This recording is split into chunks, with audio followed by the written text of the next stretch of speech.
Hey guys, so this is something new that we're trying. We are doing a live streaming podcast on our YouTube channel, as well as what I'll be doing for Spotify as well. So if you have not listened to my podcast, this is only episode 3, so you didn't miss anything yet, but we are trying something new. So welcome to No Broke Beauty Brands. I am your host, Melody Bockelman. I am the founder of Trendset, a beauty product development agency, and I help people create beauty brands. I have made over 5,000 beauty brands in my career and really specialize in skincare, hair care, makeup, any of those kind of things. So this is our first time live streaming on YouTube, so we'll give it a shot. So today's episode to No Broke Beauty Brands is what all seven-figure beauty brands have in common.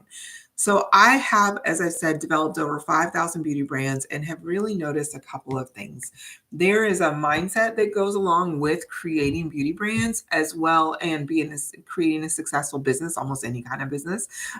But there's a mindset that goes along with it. And I wanted to kind of just dive into what those things are and how we can implement that in our own business. So this is really step by step. So if you're a type A, this should be helpful. So number one, what I've noticed about people that run seven-figure beauty brands, and I want to say this before we get too deep into it, is that even if you're someone that doesn't necessarily run a seven-figure beauty brand, or that seems like really far away because you can only hit 50,000, 60,000 in sales. I want to encourage you, and this is why I tell all my clients, is that there are a lot of numbers between 0 and a million. And so sometimes we've just got to find our number. You know what? That could be, I want a $300,000 business or a $250,000 business or a $500,000 business. You don't necessarily have to hit a seven-figure brand, but you can implement the mindset pieces that a lot of I notice that my clients have that are seven-figure or higher. So let's dive into them. Number one is determination. One thing that I've noticed is that people that are really successful in any level of business are like, this is going to work. Like there's no other option. It's going to work or we're going to die. It's kind of like that concept of like, I'm going to die here on the treadmill. Like I feel like people that are wildly successful in their beauty brands, it may not work in a year or 2 years or 3 years, but they follow it through until it does. So implementing that mindset of this is going to work is the most important thing is number one, right? You have to be determined that it's going to work. The next thing is quitting, right? I never hear my seven-figure brand say I'm going to quit.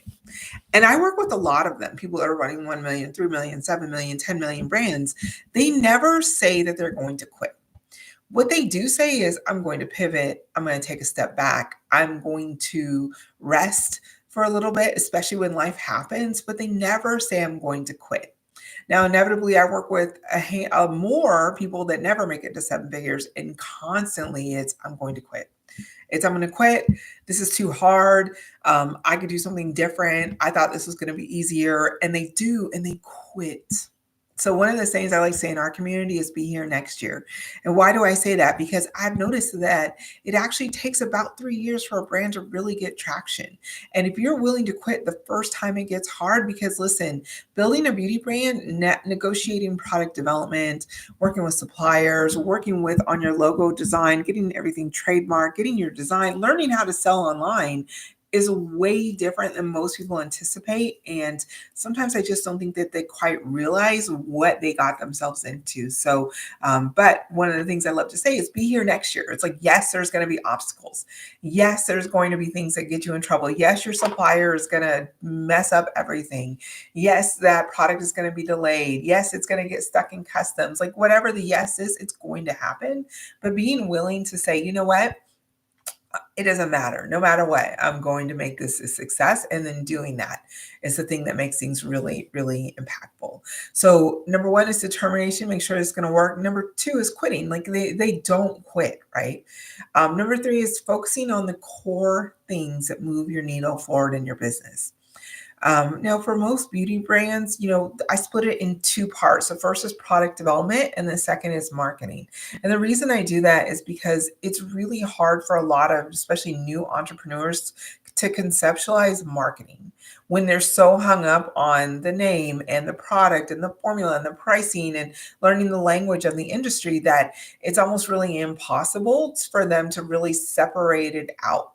So I like to focus on the core things that move the needle forward. For people that are in product development, that's going to be selecting the product, determining on the problem that you're going to solve, right? Determining the people you're going to serve, and selecting that product that actually fits that and has good profit margins. That's the other part of it. It also has to have good profit margins. And a lot of times we don't really think about that. So that's on the product development side. On the marketing side, the things that most brand owners need to be focusing on is, lead generation, constantly, always lead generation, getting new customers in the door. I don't think that we think about that a lot. We think, oh, I've got a couple sales, but this is a business of direct to consumer, especially, is that the name of the game is actually acquiring new customers. So lead generation never stops. Like, you never hit, oh, I've got 100,000 people on my email list, I'm going to quit getting new customers. No, no, that's not how that goes. It's, I hit 100,000. When can I hit three? When can I hit 600,000 people on my list, right? You never hit a point of enoughness, unless, of course, you don't want your business to be big. So then you'll hit enoughness. But for the majority of us, lead generation has to be an ongoing thing. The other thing is ads. Like, a lot of beauty brands don't really want to buy ads. I think they can free their way to success. And sadly and unfortunately, that's just not the case. Like, you're never really going to be able to like free your way up through to sales. So making sure that you have ads going, lead generation going, social media content strategy. Those are kind of like the big three things that most new beauty brands need to be focused on. So, it's difficult when you're just getting started because none of those things are like the sexy things of it. And we want to do the sexy things and the be seen things, but those are the things that are behind the scenes that grow your business that most people don't talk about. Number four is taking that big picture view, right? So what do I mean by that? And this kind of goes into number one of just, being determined that this is going to work and then not quitting when things get tough. But what is the big picture view? So I've been saying it takes 3 years. It absolutely takes at least 3 years to hit your goals. Unless you're an experienced digital marketer, unless you've done this before, it takes 3 years. And a lot of times people are just like, if this doesn't work in 6 months, I'm out. But if you can take that big picture view and be like, okay, I'm going to settle down and build this brand out and be willing to go 1 year, 3 years, 5 years, and see where I'm at with it. You won't lose because you'll win, right? Because you didn't quit. That's the win. So taking that big picture view is really, really important to make sure that you're successful. Number five is investing in learning skills that they need. So what do I mean by that? A lot of times we think that, I've got a great product, I've got a great name, all it's great ingredients, it's got hyaluronic acid or whatever the latest trend is, and that's enough. But what you're going to learn as soon as you build a brand is that you are now a digital marketer. You now need to learn e-commerce. You also need to learn wholesale. You need to learn how to run a business. And a lot of times it's just not a skill set that we have, especially when we come from a different background. Maybe you're a nurse or you're a professional or you're a hairstylist, right? I guarantee you're the best in what you do. I know that because all of my clients are amazing and the best at what they do. Like, I have worked with some absolutely amazing clients and they are phenomenal and top at what they do, but this is new to them. And so you have to learn how to sell on social media. You have to learn how to copywrite. As much as I love Chat GPT, it's not necessarily conversion copy. So you have to learn those kind of things. Otherwise, your business won't grow to the level it could.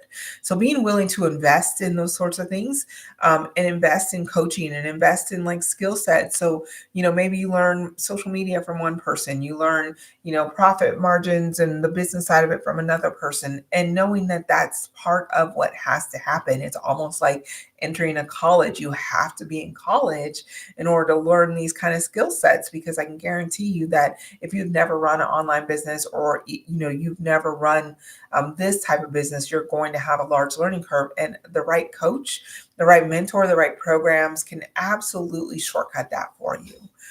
So that's super important, right? Pivoting strategies.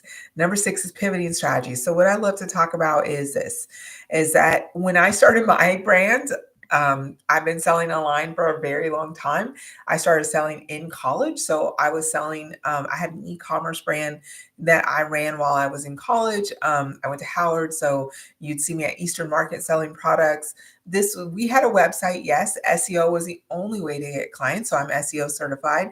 There was no Facebook. There was there was Google, and Amazon was emerging, and that was it. And at the time when I was selling, listen, people were afraid to give their credit card online. They would call you. You had to have an 800 number because people were not going to do it.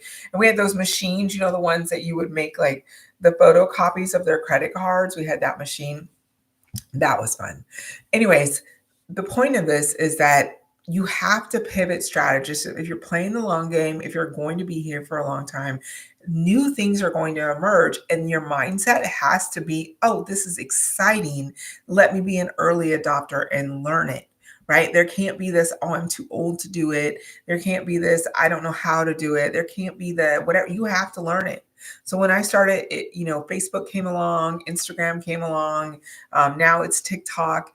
You have to be willing to say, I'm going to learn these strategies and pivot, right? And then do it and learn to do it well. And if it's not something you do well, outsource it, or again, learn, just keep learning and practicing until you get it. Podcasting is new to me. I'm sure that when I look back at my videos, I'll be like, oh my God, your lighting was terrible, but good job keeping going.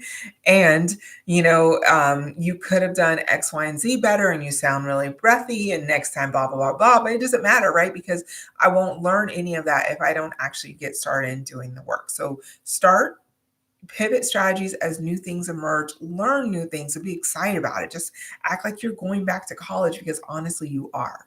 And then this is the final thing that I would like to talk about is doing less and not more. I know that sounds really contradictory, because a lot of times we're like, I'm going to grind it out. I'm going to grind it out. I'm going to grind it out.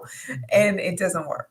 So we're human. First of all, we need the basics: food, rest, sleep. This hustle culture is for the birds, because remember, we're going to be in this long term. We can take our time with it. So do less. What I like to say is 4 hours of concentrated work is way more effective than 8 hours of killing time, of scrolling on social media, on, playing with your hair instead of actually recording the content, of all the things, right? Do less and not more. Just make your to-do list less.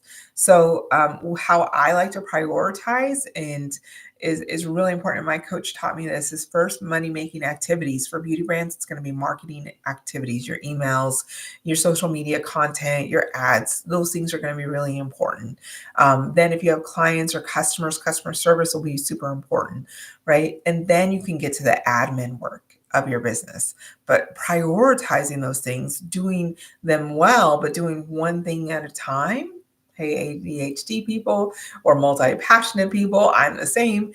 You've got to be able to train yourself to do less and do it really, really well, and then go on. So I hope that this is helpful. This is episode 3 of our podcast, No Broke Beauty Brands. If you guys liked it, leave me a comment below, go subscribe, and I will see you guys next time. Bye, guys.